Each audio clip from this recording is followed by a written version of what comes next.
Zoo Safari at the Rosamond Gifford Zoo is an on-site program that we piloted with the Syracuse City School District, actually for second graders. So every second grader in the Syracuse City School District comes here and they learn about how animals are preparing for winter. So we bring 3 live animals into the class. One is an American kestrel, which is a type of falcon. We have a possum named Allie, who's very cute and everyone loves her. And we also have a box turtle. So we talk about how animals migrate, how they hibernate, and how they stick around during the winter time. Then kids get the opportunity to go outside and walk around the wildlife trail and see how animal adaptations affect the animals that live here at the zoo during winter as well. So we're hoping to expand into other districts, some suburban outlying districts as well. And the program is really customizable. We pretty much can do anything that teachers want that fits into their curriculum, from animal adaptations to ecosystems, habitats, conservation, even genetics for high school kids. We recently did a class about conservation and species survival plans as well. So that was really great to talk to college level kids about genetic diversity and how our zoo maintains captive populations and manages everything that goes along with that. At the zoo, we can offer experiential, hands-on learning. Kids are here, they can see the animals in person, they can smell the animals, they can sometimes in the classroom feel the animals that we're talking about. They can watch them, they can observe them in naturalistic habitats. It gives them a great opportunity to see something outside of a book, or a video setting that they normally wouldn't get to see. Especially, it's cool to come and see a tiger in real life. You can hear the tiger, you can smell the tiger, you can actually observe what it's doing in real life. And that's really beneficial to kids that are learning about them. The cool stuff that you can only do on Zoo Safari is see a lot of our animals that are not on exhibit here. For example, we have box turtles, which are an endangered species in New York.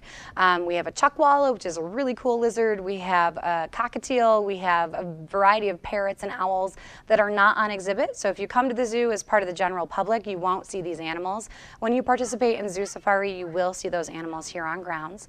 Additionally, we can really connect teachers' curriculums to the habitats and the ecosystems and the adaptations that they're learning about in the classroom by showing them live specimens and telling them, well, watch how this naked mole rat is eating its food. Can you see how sharp its teeth is? How do those teeth help that naked mole rat in the wild? How does it help it burrow? So you really can solidify the concepts that the kids are learning in the classroom by allowing them to come here and observe the animals in their natural habitat.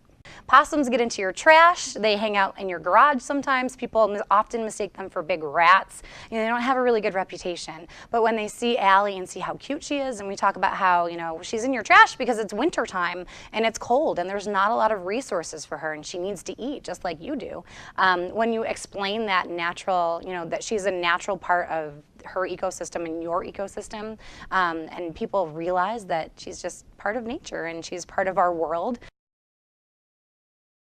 Their day is packed. It's packed full of activities. They have something to do every minute while they're here. It's not a field trip where you're just going to come and let your kids run around the zoo and go free. It's a very curriculum-based, activity-based, hands-on, guided learning experience. So when teachers come, they're really getting their bang for their buck. I think that my favorite part as a zoo educator is just seeing kids go, ah! We bring out a tiger pelt and they can touch that tiger fur and actually feel what it is to touch a tiger. A lot of people don't like possums, they don't like snakes, they don't like cockroaches, they're afraid of animals like that. When we can bring out a live possum to a classroom and you hear people say, oh my gosh, ah!